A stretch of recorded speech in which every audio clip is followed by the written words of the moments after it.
Olá, continuação do capítulo 11 do Missionários da Luz. Então, André estava perguntando para Alexandre, né, o que significava esse bando, né? Aí o Alexandre falou assim, o bando, né, bem entre aspas, né, a que se refere o informante é a multidão de entidades delinquentes dedicadas à prática do mal.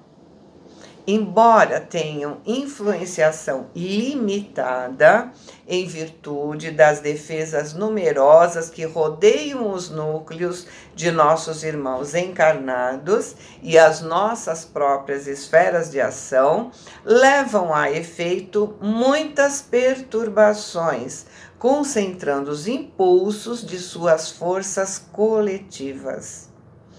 Porque fosse muito grande minha estranheza, o instrutor acrescentou: não se surpreenda, meu amigo. A morte física não é banho milagroso que converta maus em bons e ignorantes em sábios do instante para o outro.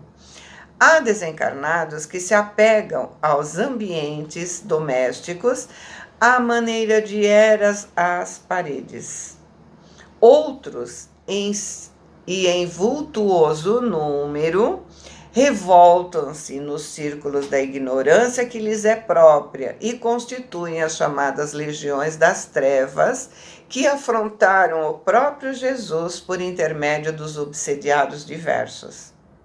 Organizam-se diabolicamente, formam cooperativas criminosas e ai daqueles que se transformam em seus companheiros. Os que caem na senda evolutiva pelo descaso das oportunidades divinas são escravos sofredores desses transitórios, mas terríveis poderes das sombras, em cativeiro que pode caracterizar-se por longa duração. Mas o visitador regional, como guarda destes sítios, André perguntou espantado, né? Não poderia defender o suicida infeliz? Se fosse vítima de assassínio, sim, respondeu o instrutor. Porque na condição real de vítima, o homem segrega determinadas correntes de força magnética suscetíveis de pô-lo em contato com os missionários do auxílio. Mas, no suicídio previamente deliberado, sem a intromissão de amigos ocultos, como esse sob nossa observação, o desequilíbrio da alma é inexprimível e acarreta absoluta incapacidade de sintonia mental com os elementos superiores. Ou seja, na condição de vítima existe auxílio, resgate, mas o suicídio deliberado, aquele que não foi fruto de uma loucura, de um desequilíbrio, de um desespero, não há atuantes. Nada justifica um suicídio, mas existem atenuantes e agravantes. Nesse caso, existe uma consequência bastante cruel, porque ele planejou. E André perguntou assombrado, mas e as sentinelas espirituais não poderiam socorrer independentemente? Alexandre esboçou um gesto de tolerância fraterna e acentuou: sendo a liberdade interior herança de todos os filhos da criação, não seria possível organizar precipitados serviços de socorro para todos os que caem nos precipícios dos sofrimentos. Por ação propositada, com plena consciência das suas atitudes. Em tais casos, a dor funciona como medida de auxílio nas corrigendas indispensáveis. Mas, e os maus que parecem felizes na própria maldade? Você poderá perguntar, né, naturalmente. Esses são aqueles sofredores perversos e endurecidos de todos os tempos, que apesar de reconhecerem a decadência espiritual de si mesmos, criam perigosa crosta de insensibilidade em torno do coração. Desesperados e desiludidos, abrigando venenosa revolta, atiram-se à onda torva, perturbada, né, do crime, até que um novo raio de luz lhes desabroche no céu da consciência. O assunto oferecia oportunidade a valiosos esclarecimentos, mas Alexandre esboçou um gesto de quem não podia gastar muito tempo com palavras e, depois de ligeiro intervalo, acrescentou: André, mantenha-se em oração, me ajudando por alguns momentos. Agora que tenho informações positivas do visitador, preciso mobilizar minhas possibilidades de visão, se indicando quanto ao paradeiro do irmão infeliz. Apesar de me conservar em prece, observei que o orientador estava em profundo silêncio. Daí a alguns minutos, Alexandre tomou a palavra e exclamou como quem estivesse voltando de surpreendente excursão: Podemos seguir adiante. O pobre irmão, semi-inconsciente, permanece, né, imantado a um grupo perigoso de vampiros em lugarejo próximo. O instrutor pôs-se a caminho, eu o segui passo a passo, em silêncio, apesar da minha intensa curiosidade. Em pouco tempo, nos distanciamos dos núcleos suburbanos e encontramos nas vizinhanças de Grande Matadouro. Minha surpresa não tinha limites, porque observei a atitude de vigilância assumida pelo meu orientador, que penetrou firmemente a larga porta de entrada. Pelas vibrações ambientes, reconheci que o lugar era dos mais desagradáveis que conhecia, até então, em minha nova fase de esforço espiritual. Seguindo Alexandre de muito perto, vi numerosos grupos de entidades francamente inferiores que se alojavam aqui e ali, diante do local em que se processava a matança de bovinos. Percebi um quadro estarrecedor. Grande número de desencarnados em lastimáveis condições se atiravam aos jatos de sangue vivo, como se procurassem beber o líquido em sede devoradora. Alexandre percebeu meu assombro doloroso e esclareceu com serenidade. André, está observando? Esses infelizes irmãos, que não nos podem ver pela deplorável situação de embrutecimento e inferioridade, estão sugando as forças do plasma sanguíneo dos animais. São famintos que causam piedade. Poucas vezes em toda a vida eu experimentei tamanha repugnância. As cenas mais tristes das zonas inferiores que até ali pude observar não me haviam impressionado com tamanho amargor. Desencarnados à procura de alimentos daquela espécie? Matadouro cheio de entidades perversas? Que significava tudo aquilo? Lembrei meus reduzidos estudos de história, remontando-me à época em que as gerações primitivas ofereciam aos supostos deuses o sangue de touros e cabritos. Estaria ali, naquele quadro horripilante, a representação antiga dos sacrifícios dos altares de pedra? Deixei que as primeiras impressões me encandecessem o cérebro a ponto de sentir, como noutro tempo, que minhas ideias vagueavam em turbilhão. Porém, Alexandre, solícito como sempre, se aproximou mais carinhosamente de mim e explicou: Por que tamanha sensação de pavor, meu amigo? Saia de si mesmo, quebre a concha de interpretação pessoal e venha para o campo largo da justificação. Não visitamos na esfera da crosta os açougues mais diversos? Lembro-me de que em meu antigo lar terrestre havia sempre grande contentamento familiar pela matança de porcos. A carcaça de carne e a gordura significavam abundância da cozinha e conforto do estômago. Com o mesmo direito, acercam-se os desencarnados, tão inferiores quanto já fomos, dos animais mortos, cujo sangue fumegante lhes oferece vigorosos elementos vitais. Sem dúvida, o quadro é lastimável. Não nos compete, porém, lavrar as condenações. Cada coisa, cada ser, cada alma permanece no processo evolutivo que lhe é próprio. E se já passamos dessas estações inferiores, compreendendo como é difícil a melhoria no plano de elevação, devemos guardar a disposição legítima de auxiliar sempre, mobilizando as melhores possibilidades ao nosso alcance, a serviço do próximo. A advertência foi utilíssima. As palavras do instrutor caíram na minha alma a preceito, retificando minha atitude mental. Encarei sereno o quadro sob meus olhos e, notando que me reequilibrei, Alexandre me mostrou uma entidade de aspecto lamentável, semelhante a um autômato, a vaguear em torno dos demais.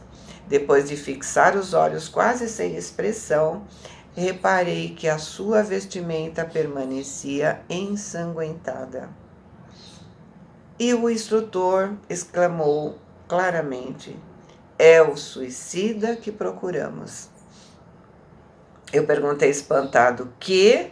Por que os vampiros precisariam dele?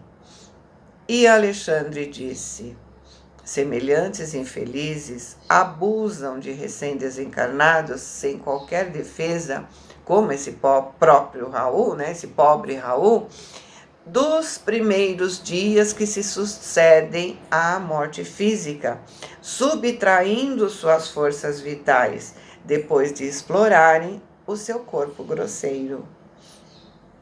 Por quê, gente? Porque o suicida morre, mas não desencarna. Porque desencarnar é se desvencilhar do corpo.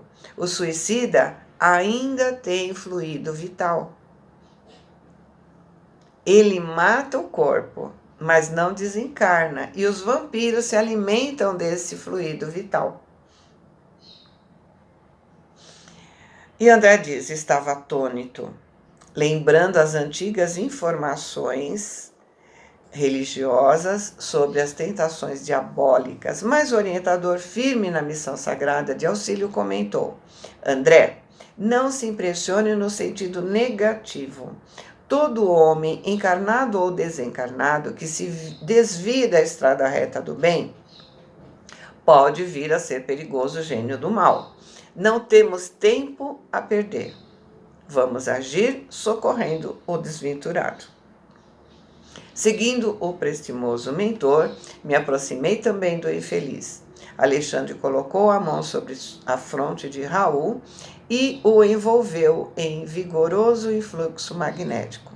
Dentro de poucos instantes, Raul permanecia cercado de luz, que foi vista imediatamente pelos seres da sombra. Observei que a maioria se afastou, lançando gritos de horror. Vendo a claridade que rodeou a vítima, estavam lívidos, espantados. Um dos algozes, mais corajosos, replicou em voz alta: deixemos esse homem entregue à sua sorte. Os espíritos poderosos, né, bem entre aspas, né, os espíritos poderosos estão interessados nele. Larguemo-lo. Enquanto os carrascos se retiravam apressadamente, como se temessem algo que eu não podia compreender agora, né? Em face da aproximação bendita daquela luz que vinha do mais alto, perdia-me em dolorosas interrogações íntimas.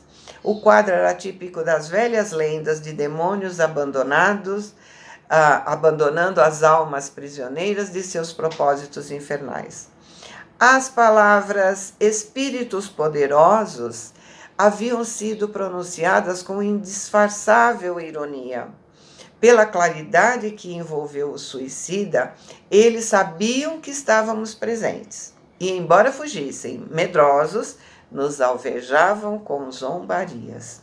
Aos poucos, o matadouro de grandes proporções estava deserto de vampiros vorazes. Alexandre, dando por terminada a operação magnética, tomou a mão do amigo sofredor, que parecia imbecilizado pela influenciação maligna, e conduziu-o para fora, a caminho do campo.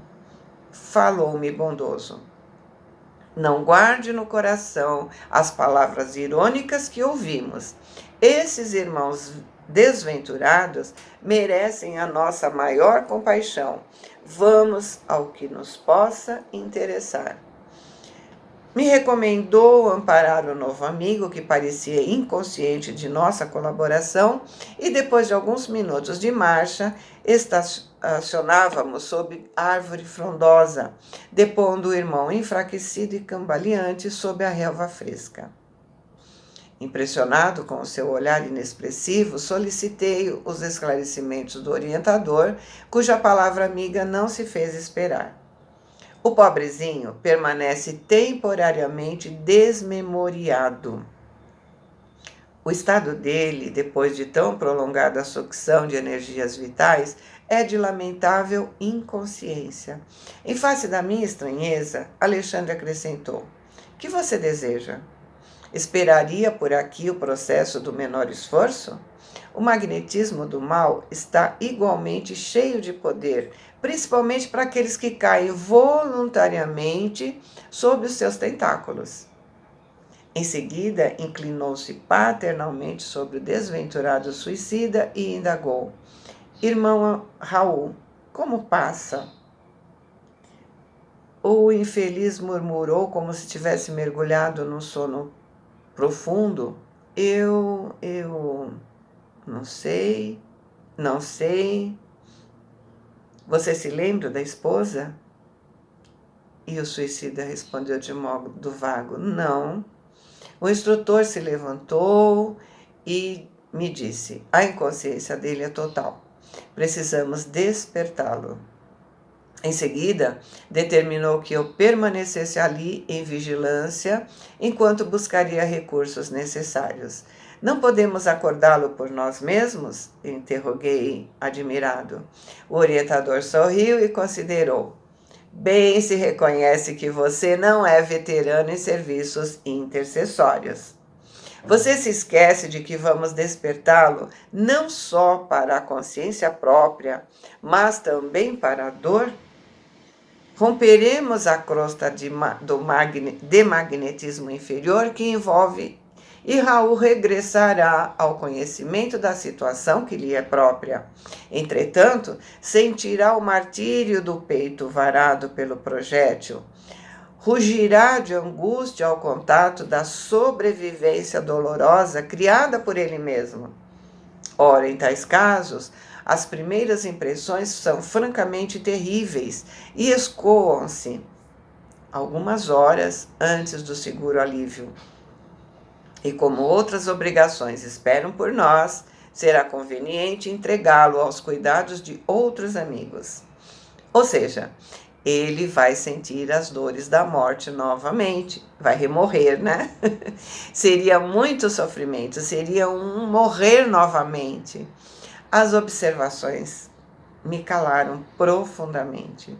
Decorridos 20 minutos, aproximadamente, Alexandre voltou acompanhado de 2 irmãos que se prontificaram a conduzir o infeliz, e daí a algum tempo nos encontrávamos numa casa espiritual de socorro urgente, localizada na própria esfera da crosta.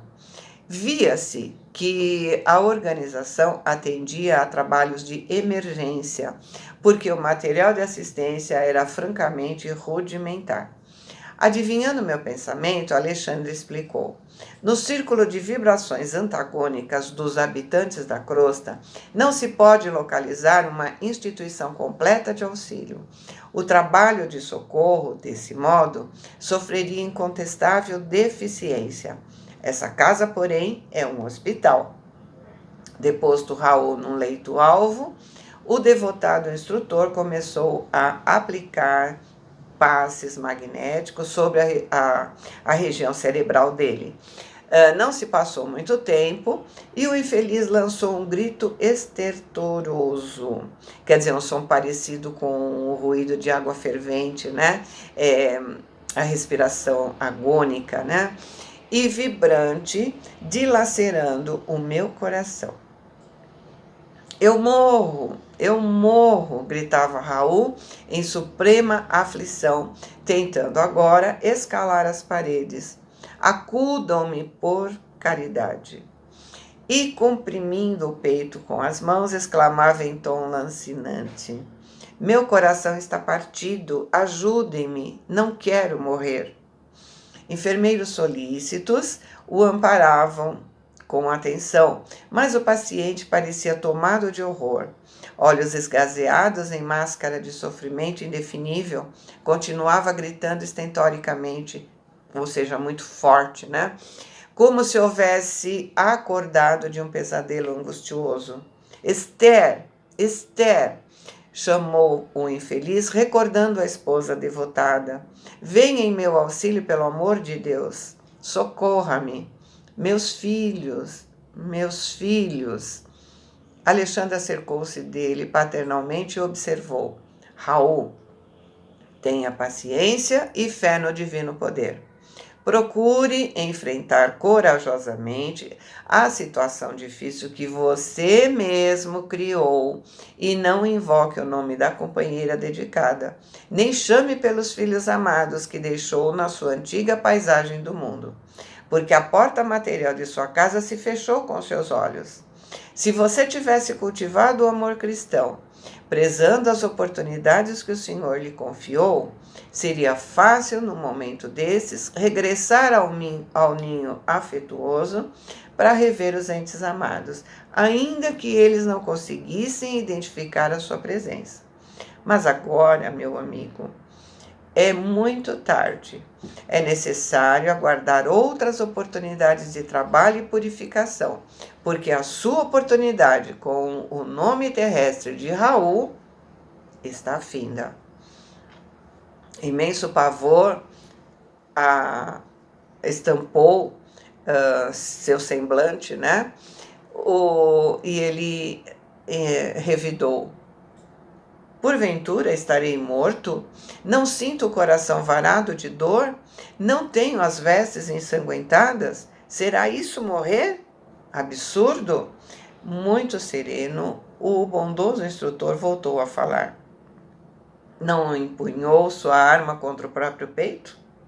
Não localizou o coração para exterminar a própria vida? Oh, meu amigo, os homens podem enganar uns aos outros, mas nenhum de nós poderá iludir a justiça divina. Revelando extrema vergonha ao se sentir a descoberto, o suicida prorrompeu em soluços, murmurando: Ah, desventurado que sou, 1000 vezes infeliz. Alexandre, contudo, não tornou a falar com ele naquela circunstância. Depois de recomendá-lo carinhosamente aos cuidados dos irmãos responsáveis pelos serviços de assistência, dirigiu-se a mim explicando: Vamos, André. Nosso novo amigo está em crise cuja culminância não cederá antes das 70 horas, aproximadamente. Voltaremos mais tarde a vê-lo. De volta aos meus trabalhos, esperei ansioso o instante de reatar as observações educativas. A complexidade do serviço intercessório me impressionava. As simples orações de uma esposa saudosa e dedicada haviam provocado atividades numerosas para o meu orientador e valiosos esclarecimentos para mim. como Alexandre agiria na fase final? Que revelações teria Raul para nossos ouvidos de companheiros interessados no seu bem-estar? A esposa conseguiria consolar-se nos círculos da viuvez? Abrigando interrogações numerosas, aguardei o momento conveniente. Decorrido 4 dias, o instrutor me convidou a tornar ao assunto, o que me fez exultar, ou seja, ficar muito feliz, né? De contentamento pela possibilidade de prosseguir aprendendo para minha própria evolução. Encontramos Raul cheio de dores, mas muito calmo para sustentar a conversa esclarecedora. Queixava-se da ferida aberta, do coração descontrolado, dos sofrimentos agudos, do grande abatimento. Porém, sabia que não se encontrava mais no círculo da carne, embora semelhante verdade lhe custasse angustioso pranto. Tranquilize-se, disse o meu orientador com inexprimível bondade.